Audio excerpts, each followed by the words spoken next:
Welcome to the podcast. Today we're joined by Dr. Mark Amelang, Vice President of Marketing and Communications at Catholic International University and faculty member in our Ecclesial Administration and Management Department. Dr. Amelang holds a doctorate in ethical leadership from the University of St. Thomas, an executive MBA in international business from Our Lady of the Lake University, and a Bachelor of Science in Human Resource Management from New School University. Dr. Amelang brings over 30 years of global executive experience, having led major marketing and sales organizations around the world, including a multinational energy company with more than $1 billion in annual revenue. We are thrilled to welcome Dr. Amelang as he shares his insights on leadership, service, and global expertise. Thank you for joining us. Thank you for having me.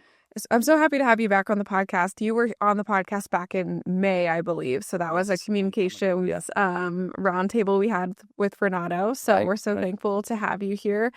Today, I really wanted to talk about the state of education, the state of higher education in particular. So we had discussed previously, you have an EDD from the University of St. Thomas. So much of your academic work has been on higher education and educational leadership. And so tell me a little bit more about that, how you got interested in it, and the state of higher education today.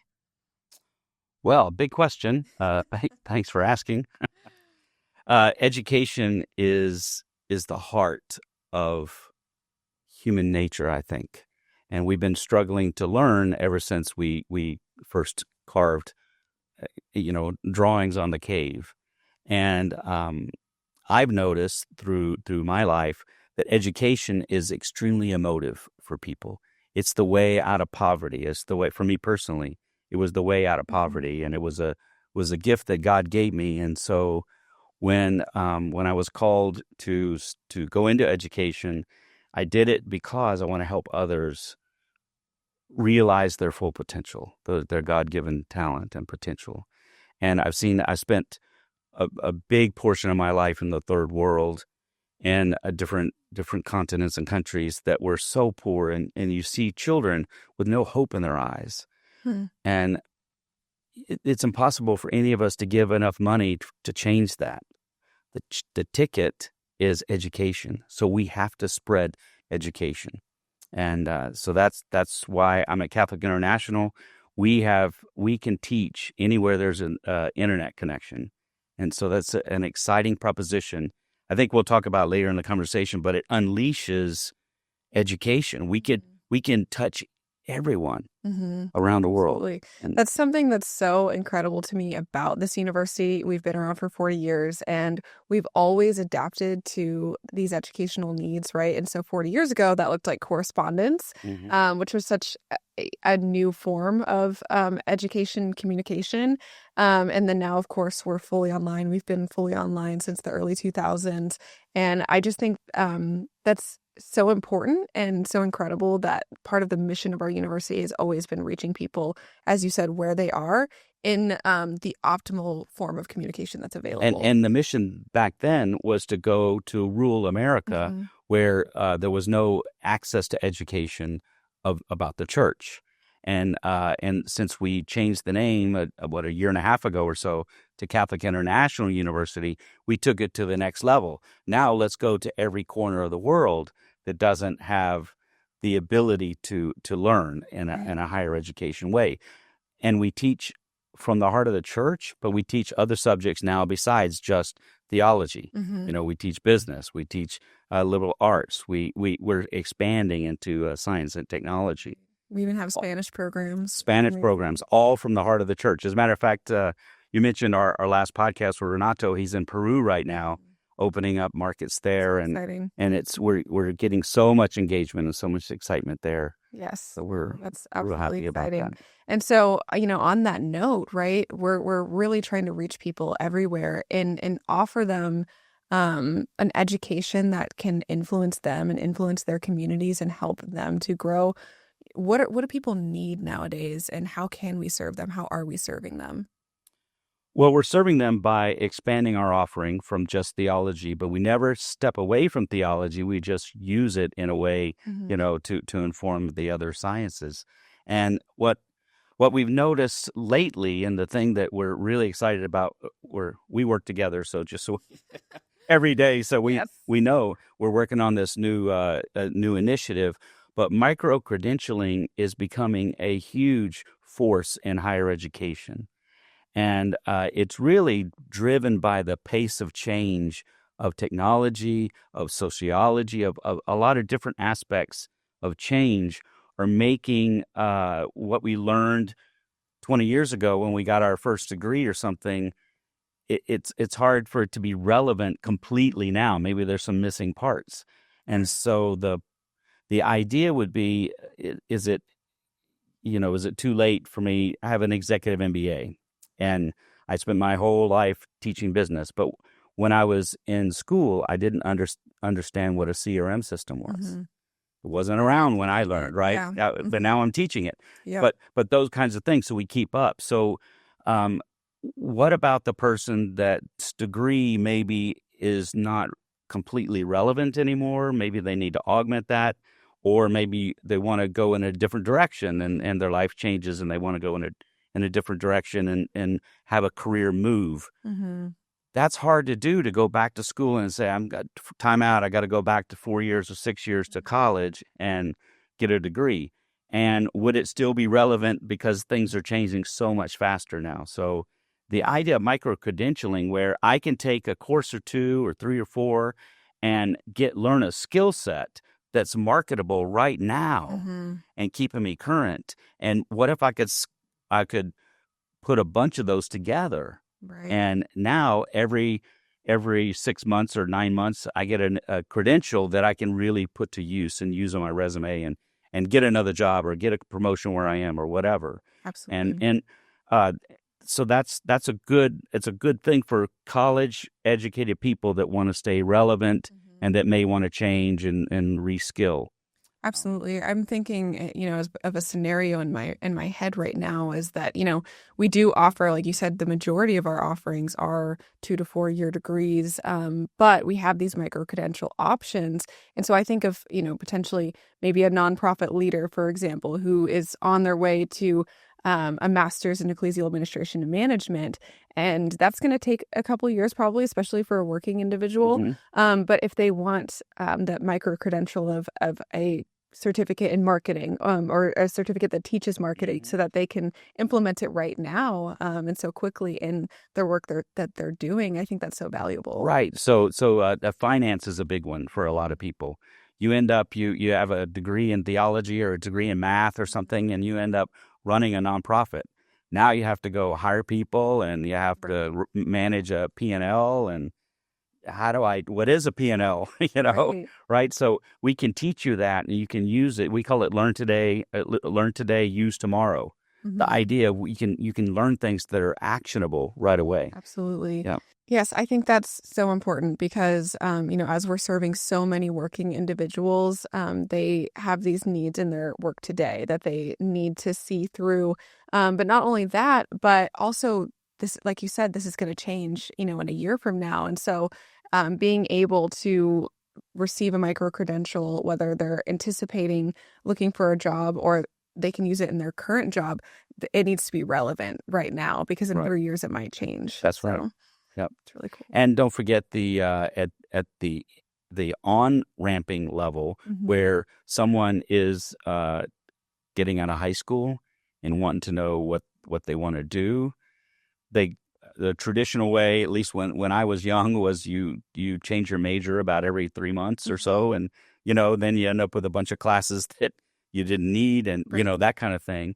Well, micro-credentialing is a way that I can study a skill and see if I like it, and if I do, I continue on. The whole trick of the micro-credentials are they're real educational, 4-credit courses, so they transfer and you can move around, but they're stackable. So you earn them, and then you build up to perhaps a degree at some point if you want to do that. Absolutely. With our undergraduate certificates, like you said, somebody right out of high school could receive one in less than a year, depending on how many classes they take. Or still in high school. Remember, we have the ECP program, the early college program for gifted students that want to take a course in something as a junior or senior in high school, they can start then, Right. and then they Absolutely. graduate already with college credit. Yeah, and you have a degree, a legitimate degree that you can put on your resume. Exactly. And remember those in the old school, it was AP. Mm-hmm. Oh, I want to be an AP. But AP begot where a lot of people wouldn't pass the test and that they didn't get credit for it.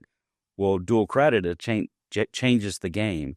As a micro credential, you can actually get a credential, and those are real college credits that can transfer to wherever you're going.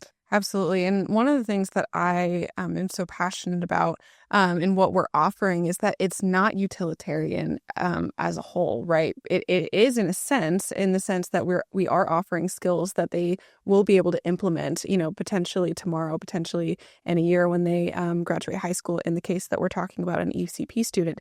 But it's also from the heart of the church, right? It also is offering a truly Catholic education that is faithful to the magisterium, that has a liberal arts core, and so it's helping students flourish, whether it be an adult student who is a nonprofit leader or a high schooler, and I think Yes, that's so important. it is. We have to teach. Well, all of our courses are taught from the perspective of a Catholic going out into the world. Not Hmm. that you have to be Catholic, but Right. that's our ethos. So it comes from the Catholic tradition.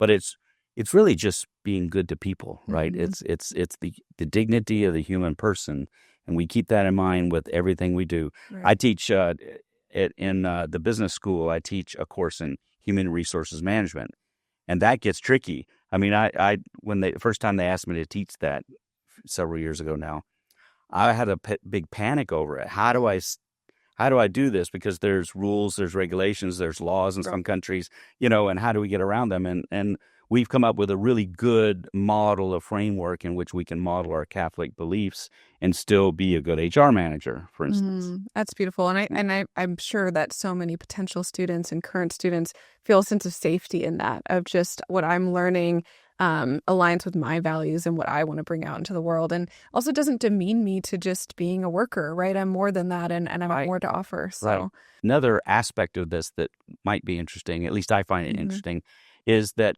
in parishes, we're all parish life, and we often see volunteers in the parish, and then maybe a mom's kids grow up and go to college and move, and now what do you do? And so they become maybe a parish manager of some sort, or Mhm. maybe the parish manager, assistant manager, and all of a sudden they're thrown into finances and paying bills and balancing checkbooks, and all that the P&L, like we talked about before.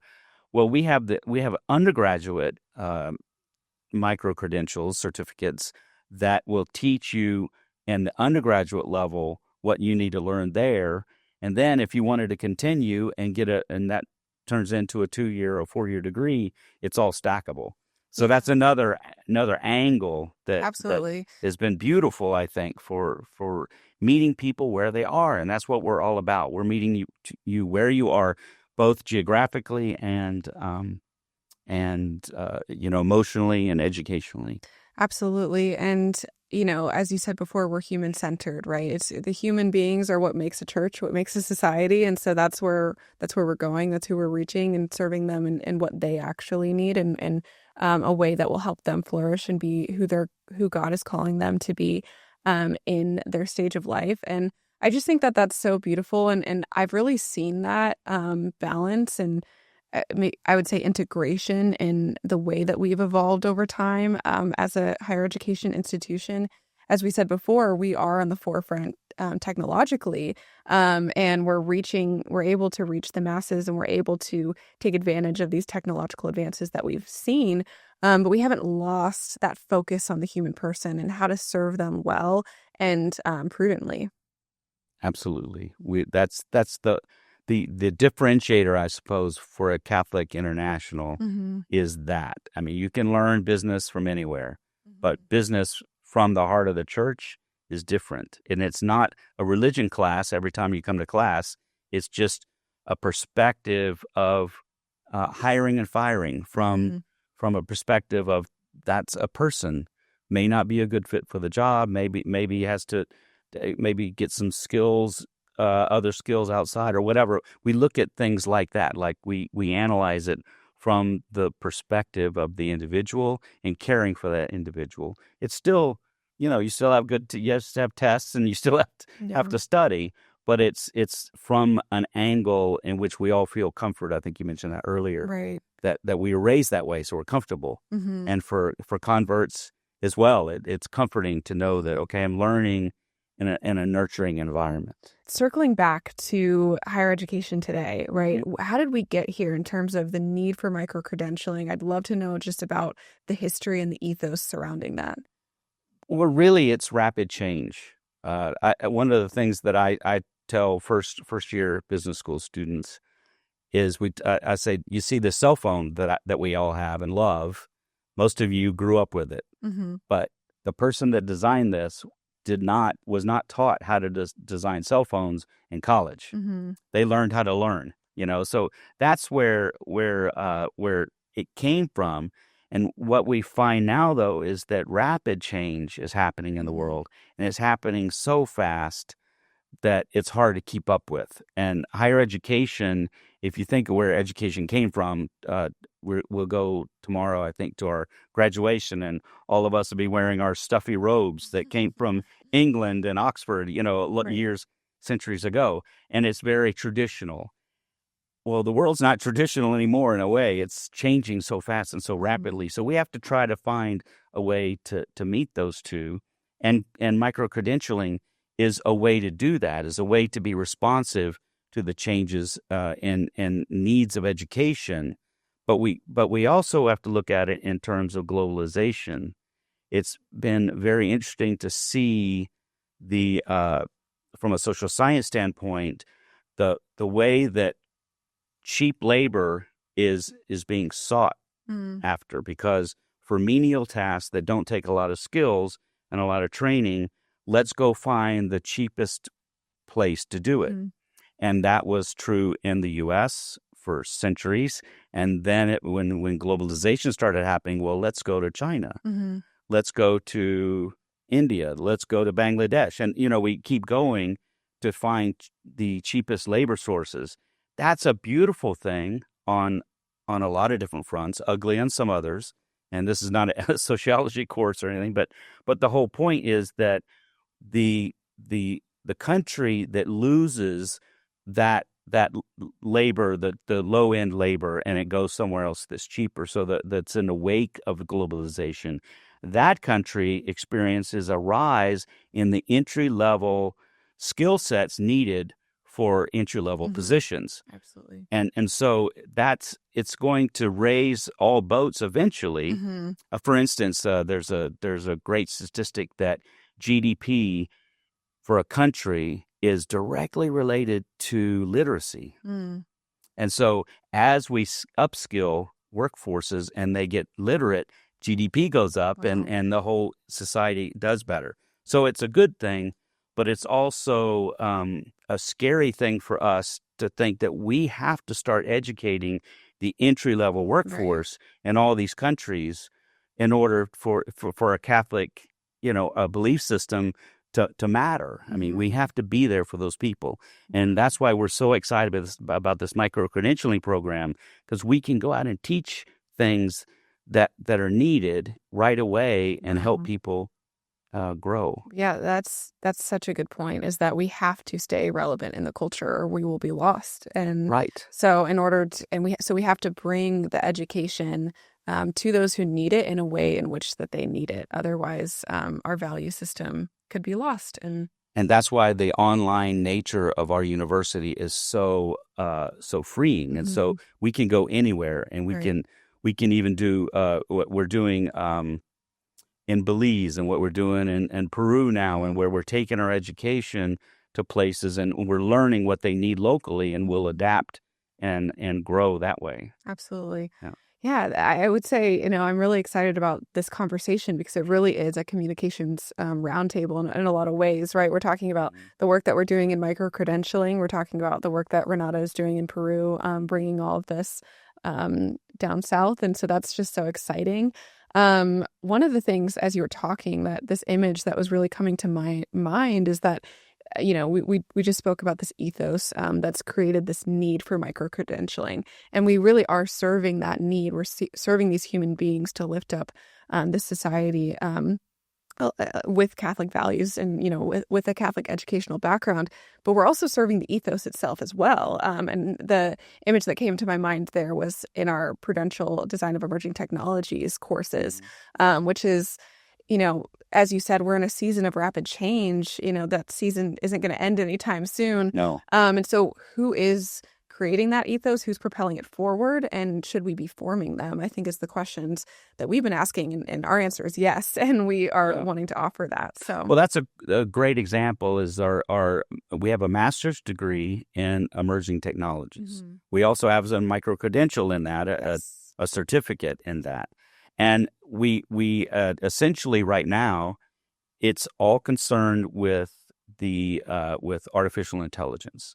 And the previous Pope is very interested in making sure that we didn't create a monster that ended up destroying humanity. Yes. Yeah. And that's an ultimate fear and goal. And also there's just the everyday fear that our program is developed to kind of address a product manager, which is in business, kind of the person that takes input from engineering, from the market, decides what kind of product, what need is there in the market. Absolutely. And so that product manager should be thinking in terms of, okay, here's how we could sell it. Here's how we could, a commercial thing. But also, here's the safeguards we need to put in place to make sure people are not hurt by this. It can't be used in a wrong way.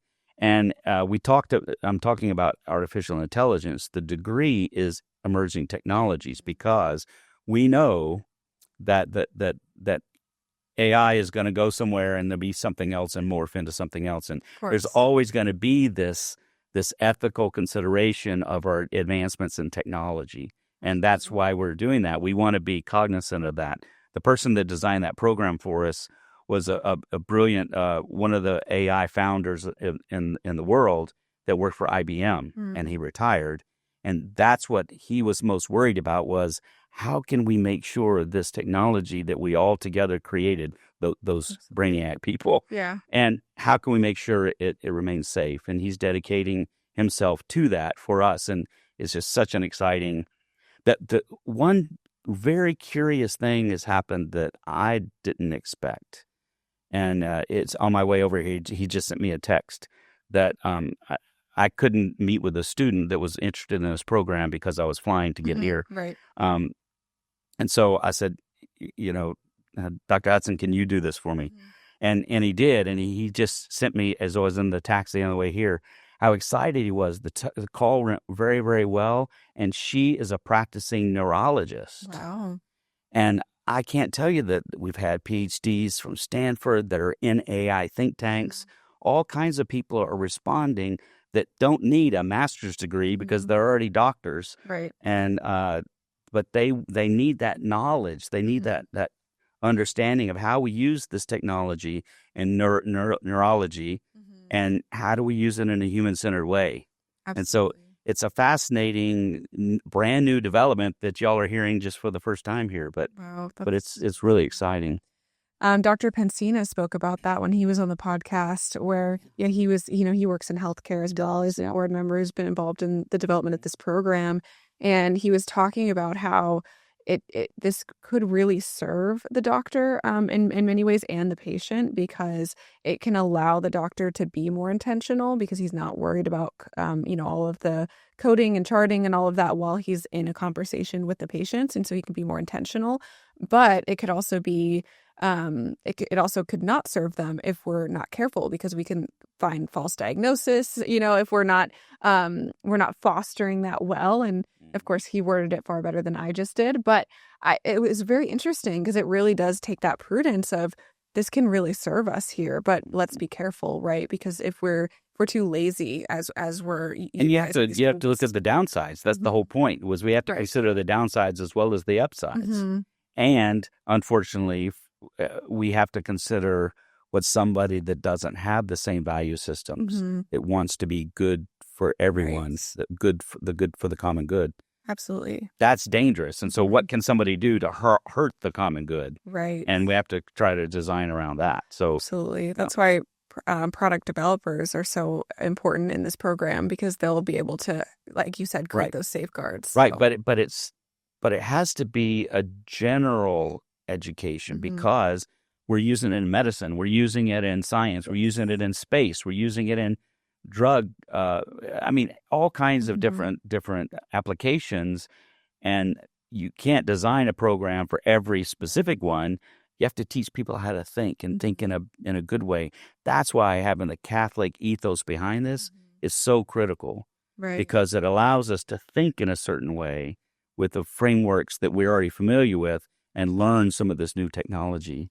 Yeah, I think that's in so many ways why we're ahead of the game in this field because as Catholics we have that value system of I want you to flourish as a human being in every facet of your intelligence and be who God's calling you to be and you know the rapid change of the world. That really is a cornerstone of Catholic education for Hmm. a millennia, and so you know, having that, I think we're ahead of the game, and I think that we're really able to serve people well in this season. So I it's agree. very exciting. Well, thank you so much for taking the time today. It was so great to have this conversation so that people can be updated on all the incredible work that our university is doing, all of our academics. And we talk about this stuff all the time, and we're so excited about it. But a lot of people don't hear about it. So I love being able to have this roundtable discussion. So thank you so much for taking the Great. time. I really love being here. Thank you very much. And thank you for all that you do. This podcast is reaching so many people and it's so useful. And we're very proud to have you do it Oh, and thank you. I very appreciate grateful. it.